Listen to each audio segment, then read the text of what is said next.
Bienvenue dans notre exploration du jour. Aujourd'hui, on parle d'un nom qui résonne peut-être encore chez certains, GG. Ah, GG, oui. Une marque de jouets français. On en trouve encore parfois dans les greniers. Exactement. Une marque qui a vraiment dominé le marché pendant des décennies, presque un demi-siècle, avant de disparaître. Une histoire fascinante. Alors aujourd'hui, on plonge vraiment au cœur de l'histoire de cette entreprise, GG, née dans la Loire. Et pour ça, on s'est basé sur quoi principalement? On a principalement utilisé l'encyclopédie Wikipédia, bien sûr, mais aussi un site très riche, Dolly de gg.fr, vraiment une mine d'or sur l'usine, les créations. D'accord.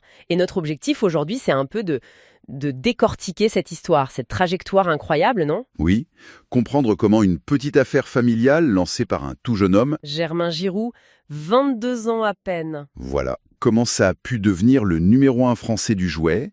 On va regarder la diversité de ce qu'il faisait. Oui, les poupées bien sûr, mais pas seulement. Il y avait les trains électriques, les jeux. Tout à fait. Et puis essayer de comprendre pourquoi ça s'est arrêté si brutalement. L'ascension et la chute, quoi. Exactement. Une épopée industrielle française. Alors, on commence par le commencement. Oui, les origines. Oui, retour en 1933. 1933, à Moins, c'est à côté de Montbrison, dans la Loire. Germain Giroux, donc 22 ans, fils d'ébéniste. Ça, son importance, les bénisteries du père, peut-être pour la suite. Peut-être bien. Et il se lance, mais attention, pas tout de suite dans le jouet. Non, au départ, c'est un atelier de tissage. C'est ça. Et l'idée, assez maligne, c'est d'utiliser les chutes. Ah, les chutes de tissu d'ameublement. Voilà, pour faire des poupées de salon, du recyclage avant l'heure, en quelque sorte. Rien ne se perd. C'est très pragmatique comme approche, très concret. Mais bon, la guerre arrive vite. Oui, ça vient perturber tout ça. Germain est mobilisé. Et l'atelier ferme entre 1939 et 1941. Et quand il reprend, c'est compliqué. Pénurie de matériaux. Oui, le tissu manque cruellement. Il paraît même qu'ils ont dû utiliser du papier pour certains détails sur les vêtements des poupées. Le système D, vraiment. Tout à fait. Et c'est à ce moment-là, un peu charnière, en 42, Qu'il rencontre Juliette Nourrisson. Et là, c'est le coup de foudre.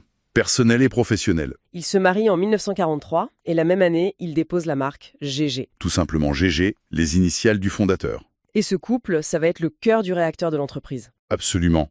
Et le rôle de Juliette, qu'on surnommait Yette. Ah, Yette Giroux. Son rôle est fondamental et peut-être parfois un peu oublié. C'est elle qui devient la créatrice. Les poupées et leurs tenues, c'est elle. Oui, elle est l'âme créative. Et ce qui est fascinant, c'est son niveau d'exigence. Elle n'hésitait pas à monter à Paris. Pour voir quoi? Les grands magasins? Non, mieux, les défilés de haute couture. Elle s'inspirait directement des grands couturiers pour les vêtements des poupées. Pour des jouets, c'est fou. Oui, elle voulait des finitions parfaites, des détails impeccables, une qualité haute couture pour des miniatures. C'est vraiment ça la signature GG qui naît. On a donc d'un côté Germain, le sens des affaires, l'industriel pragmatique. Et de l'autre, Juliette, la créative, l'exigeante, la styliste. Cette combinaison, ça va faire des étincelles. La croissance est spectaculaire. Ah oui, les chiffres sont parlants. On part de 40 employés en 1939, On passe à 100 en 1944, juste après la guerre. et là, attention, 800 en 1958. 800 en moins de 15 ans après la reprise. C'est exponentiel. À la fin des années 50, GG n'est plus du tout un petit artisan, c'est le numéro 1. Le leader français du jouet. Cette croissance fulgurante, passer de 40 à 800 personnes comme ça montre le succès, bien sûr, mais aussi le défi énorme en termes de gestion, de logistique. C'est clair. Pour un couple parti de presque rien. Et c'est peut-être une des clés de leur succès initial, cette capacité à grandir très très vite, tout en gardant une vision produit très forte, très qualitative. L'apogée arrive quand, à peu près? Plutôt à la fin des années 60. Et là, on atteint des sommets. Plus de 1000 salariés directs. Oui, 1000 personnes, réparties sur 5 sites industriels différents dans la région. 5 usines. Mouctémo, bien sûr, mais aussi Saint-Clément-de-Valorgue, Roche-la-Molière, Firminy. C'est énorme pour l'époque. Surtout dans le secteur du jouet. Et ce n'est même pas tout aussi. Non, il faut rajouter à ça environ 200 à 300 ouvrières qui travaillaient chez elles. À domicile. Pour faire quoi? Surtout la confection des vêtements des poupées, justement. Ces fameuses tenues haute couture. D'accord. Et il y avait aussi une histoire avec les prisons? Oui, apparemment, une participation des prisons de Lyon et de Saint-Étienne pour certaines tâches. Donc une force de production considérable. On parle de combien de poupées par jour en maximum? Les chiffres évoquent près de 3000 poupées par jour. 3000 tonnes. C'est vertigineux. Et pour loger tout ce monde, ou une partie. GG construit une cité ouvrière à Montbrison. L'image classique de l'entreprise un peu paternaliste, mais qui structure aussi son territoire. Tout à fait. Un acteur économique majeur localement. Mais ce qui est aussi très fort chez GG, c'est leur maîtrise de la production. C'est-à-dire, ils faisaient tout eux-mêmes? Quasiment. C'est ça, l'intégration verticale. La conception, bien sûr, mais aussi le moulage des plastiques, la fabrication des différentes pièces, l'assemblage. Même les emballages? Les catalogues? Oui, ils avaient leur propre imprimerie. On parle de 9 tonnes de papier par jour. 9 tonnes, c'est colossal. Pour les boîtes, les pubs, les notices, et puis évidemment le conditionnement final et l'expédition. Cette maîtrise quasi totale, c'était un avantage énorme. En termes de réactivité, de coût, peut-être aussi? Au début du moins. Exactement. Et commercialement, ils ne faisaient pas les choses à moitié non plus. Ah non, ils étaient présents partout. Bureau à Paris, bien sûr, et puis toutes les grandes foires. Lyon, Paris. Mais aussi à l'étranger. Oui, Milan, Nuremberg, le grand salon du jouet en Allemagne, Brighton, Bruxelles, Göteborg, ils étaient partout. Même dans des salons plus inattendus comme le salon de l'auto ou le salon de l'enfance. Et ils avaient un slogan qui marquait bien leur identité. GG, les beaux jouets de France. Ça s'affichait partout, même sur leur propre flamme postale. Une vraie stratégie de marque nationale. Très affirmé. C'était vraiment l'image du jouet français de qualité. Oui. Et si les poupées sont restées le symbole de GG, il y a une technologie qui a tout changé et qui a permis cette diversification massive. Le plastique. L'injection plastique, exactement. Ça a ouvert des possibilités incroyables en termes de forme, de production en série, de coûts, et ça a permis à GG d'aller bien au-delà des premières poupées. Justement, cette diversification, elle est passionnante. On a parlé des poupées comme cœur historique, mais explorons un peu les autres domaines.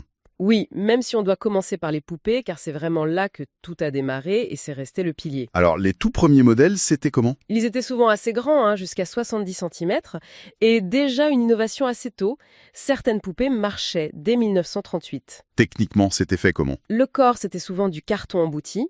C'est du carton pressé dans un moule pour lui donner sa forme et sa rigidité.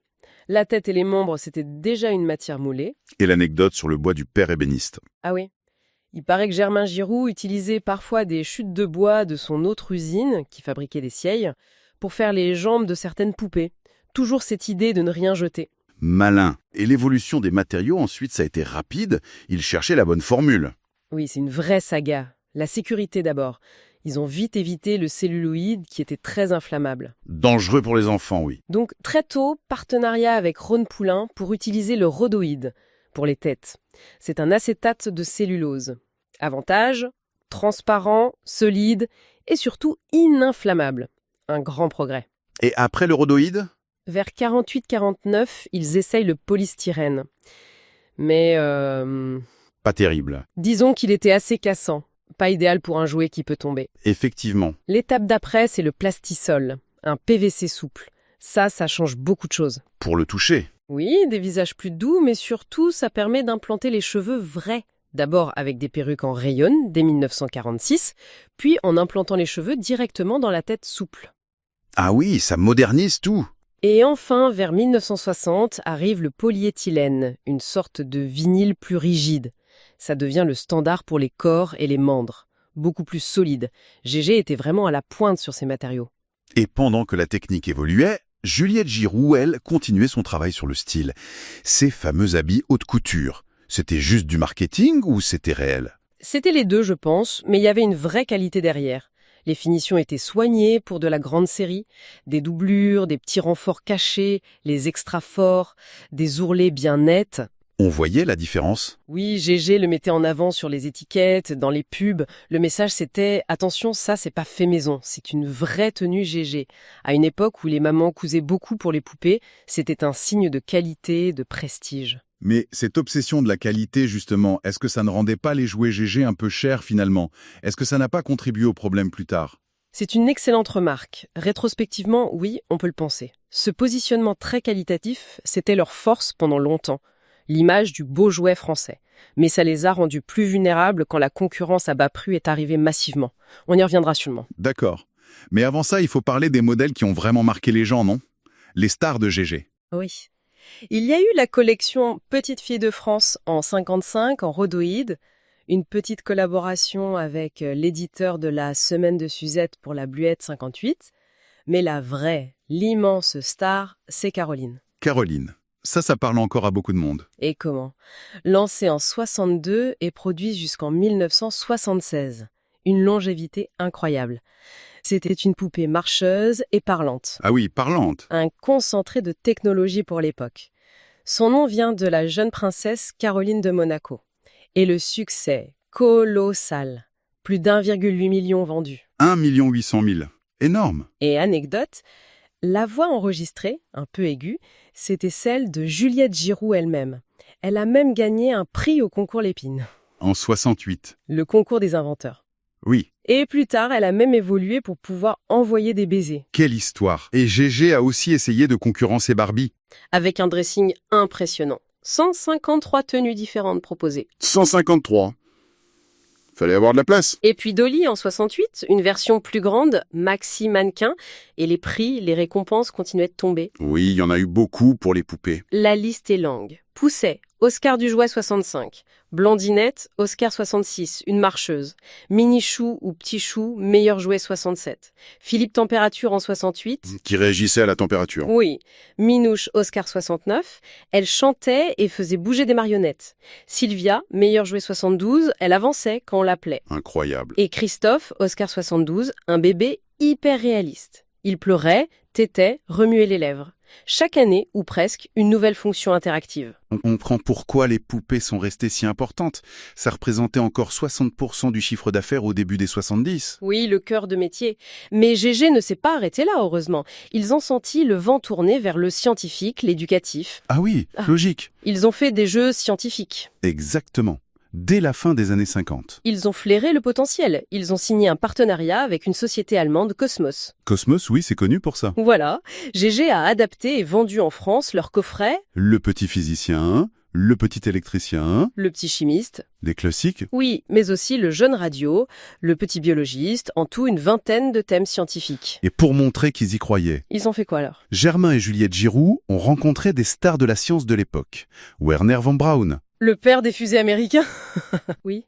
Et aussi le scientifique soviétique Léonid Sedov, un pionnier de l'espace. Ça montre une ambition qui allait au-delà du simple jouet, non? clairement. Dans un autre registre, plus classique, il y a eu les jeux de construction. Oui, les bâtis-bois dans les années 60. Des bâtiments en bois à assembler. Assez traditionnel. Avec beaucoup de pièces. Ça dépendait des boîtes. Entre 120 et plus de 400 pièces pour les plus gros modèles. Et puis un autre gros morceau, les trains électriques. Là, il y avait un gros concurrent en face. Ah oui, Jouef. Gégé se lance vers 1960-1962, à l'échelle HO, l'échelle Rennes. L'objectif était clair, prendre des parts de marché à Jouef. Et ils ont sorti quel modèle? Des trains connus? Oui, ils ont misé sur les trains célèbres de l'époque. Le Mistral, le Capitole, bien sûr, le fameux TE Paris-Bruxelles-Amsterdam. Mais est-ce que la qualité suivait? Par rapport à Jouef, justement? Alors, au début, c'était perçu comme un peu moins fin, un peu moins détaillé que Jouef. Mais ils se sont améliorés vers 1970. Leur argument, c'était quoi? La robustesse et la simplicité. Pensés pour les enfants, avec peu d'entretien. Et là, ils ont eu des idées techniques intéressantes. Ah bon? Lesquels? Par exemple, la transmission. Pas d'engrenage compliqué qui s'encrasse. Le moteur entraînait les roues via des axes et des petites courroies en caoutchouc. Simple, silencieux, fiable. Malin. Et pour le courant? Autre astuce. Pas de frotteur classique sous la loco. Ils utilisaient les flancs métalliques des bogies, les chariots sous les wagons. Comment ça? Les flancs étaient isolés et captaient le courant, qui était transmis au moteur par des fils. Ça évitait pas mal de faux contacts. Ingénieux. Toujours cette idée de simplicité et de solidité. C'est ça. Les attelages entre wagons étaient spécifiques GG au début, puis sont passés au standard international, heureusement, pour pouvoir mélanger les marques. Et ils avaient une gamme complète, locaux, wagons. Oui, assez complète. Des locaux connus comme la BB 9240 vert tout rouge du Capitole, la diesel BB 63000, la grosse CC 41101 DTE, la CC 6501, des voitures voyageurs aussi, Inox, TE, Capitole, et pas mal de wagons de marchandises différents. Mais ça n'a pas suffi pour détrôner Jouef. Non, la gamme manquait peut-être un peu d'originalité à la longue. La production des trains s'est arrêtée dans la première moitié des années 70. Dommage. Dans le même esprit, il y a eu les circuits de voitures électriques. Oui, au début des années 60. Le premier coffret s'appelait Rallye de Monte-Carlo. Au début, les voitures étaient un peu basiques. Des monoplaces génériques. Voilà. Mais ils ont vite corrigé le tir avec une belle reproduction de la Ferrari 156 de F1 qui gagnait tout à l'époque. Et des voitures de Monsieur Tout-le-Monde assis. Oui. Des modèles électriques au 143e, très réussis pour l'époque. Une Simca Ariane et une Citroën DS 19, très détaillées, Vendus seuls ou en circuit. les deux. Le coffret circuit complet avec ces voitures est très recherché aujourd'hui. Et puis, il y a eu un truc vraiment bizarre. Ah oui, quoi donc? Le circuit de course de trot. Le Grand Prix de Vincennes. Des petits chevaux électriques sur une piste. Exactement. La même base que le circuit auto, mais avec des rails verts façon pelouse, et des petits chevaux, avec leurs sulky. Assez original. Ça a duré du milieu des 60 jusqu'en 74 environ. Ils n'avaient peur de rien. Et il y a eu aussi des modèles réduits de voitures non électriques. Oui, même si c'est moins documenté dans une de nos sources, ça existait, et même assez tôt. On en est sûr, hein. Oui, la preuve. GG a reçu un diplôme ID française dès 1953 pour sa gamme de voitures françaises au 118e. Donc ce n'était pas anecdotique au début. Un catalogue d'une richesse incroyable. Vraiment, difficile d'imaginer qu'un tel empire puisse s'écrouler. Qu'est-ce qui s'est passé? Quels sont les facteurs du déclin? Bah oui, c'est le côté tragique de l'histoire. Plusieurs choses se sont conjuguées contre GG à partir des années 70. Le premier facteur, le plus évident, c'est la concurrence. Et la concurrence asiatique? Surtout, oui, des produits fabriqués à bien moindre coût et donc vendus beaucoup moins cher. Le choc de la mondialisation, en plein. Et en même temps, il y a eu les chocs pétroliers? Exactement. Et GG, avec son utilisation massive de plastique, Forcément, ça a fait très mal. L'explosion du prix des matières premières. ça a frappé l'entreprise de plein fouet. Et là, on en revient à ce qu'on disait sur le positionnement prix, Oui, leur image de qualité, le beau jouet français. qui était un atout dans les années 50-60, est devenu un handicap dans les années 70. Leurs jouets étaient perçus comme relativement chers par rapport aux importations. Le pouvoir d'achat des gens a été sous pression aussi. Précisément. Donc, ce qui avait fait leur force, cette exigence de qualité presque haute couture, s'est retourné contre eux. Le marché avait changé et GG n'a pas pu ou pas su s'adapter assez vite sur ce plan-là. Une situation très compliquée. Et la direction a fait un choix fort, mais peut-être fatal économiquement. Le refus de la délocalisation. C'est ça. Germain Géraud était très attaché à sa région, à ses usines, à ses employés. Il a refusé de partir produire ailleurs pour baisser les coûts.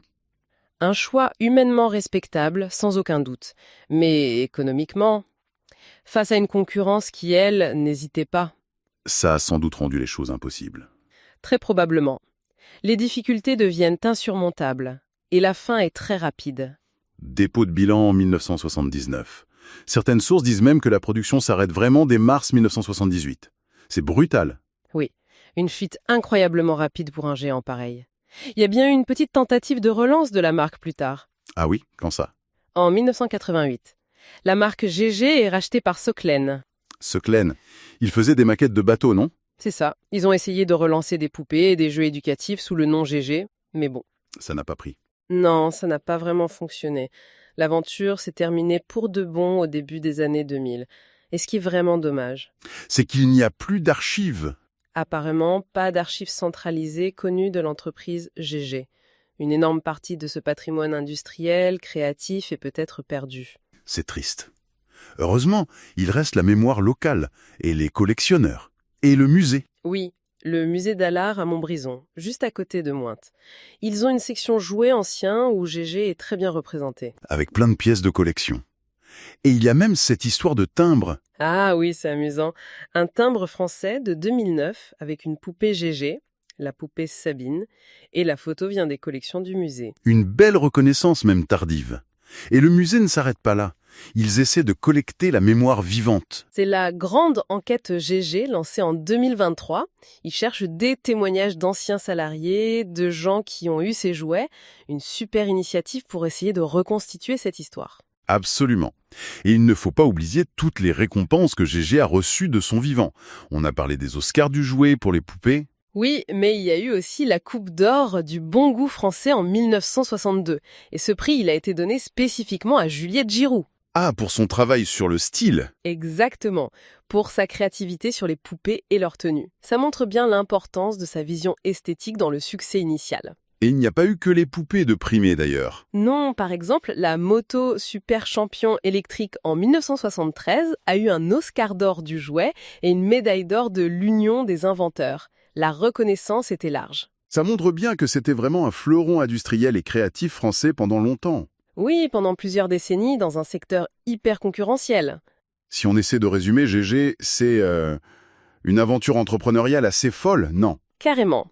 Partir de l'artisanat local, des chutes de tissus, pour arriver à un leader industriel avec plus de 1000 employés. C'est l'histoire d'un couple aussi, Germain et Juliette. Leur complémentarité a été essentielle au début. Oui, et puis une capacité d'innovation et de diversification incroyable. Ils ont touché à tout dans le jouet. Mais c'est aussi l'histoire d'une chute très rapide, presque brutale, face à des changements économiques mondiaux. Tout à fait. GG reste un marqueur fort de l'histoire industrielle française du XXe siècle. Et une source de nostalgie pour beaucoup, évidemment. Et cette obstination sur la qualité, le bon goût français, c'était admirable. Mais est-ce que ce n'était pas aussi une forme de rigidité face à un marché qui changeait ? C'est toute la question, rétrospectivement. Peut-on survivre en allant à contre-courant des grandes tendances de son marché, même avec un produit de qualité ? C'est difficile. Et c'est peut-être la question qu'on peut laisser en suspens. Au-delà de la nostalgie, qu'est-ce que cette histoire de GG nous apprend sur la capacité des entreprises à s'adapter ou pas aux mutations rapides ? Comment une marque aussi forte, synonyme de qualité, d'innovation, qui incarnait les beaux jouets de France, a pu disparaître si vite ? Quelle est la valeur, mais aussi peut-être le poids, d'un héritage, d'un savoir-faire, d'une identité forte quand l'économie mondiale change aussi vite et aussi fort ? Une histoire riche, vraiment riche d'enseignements.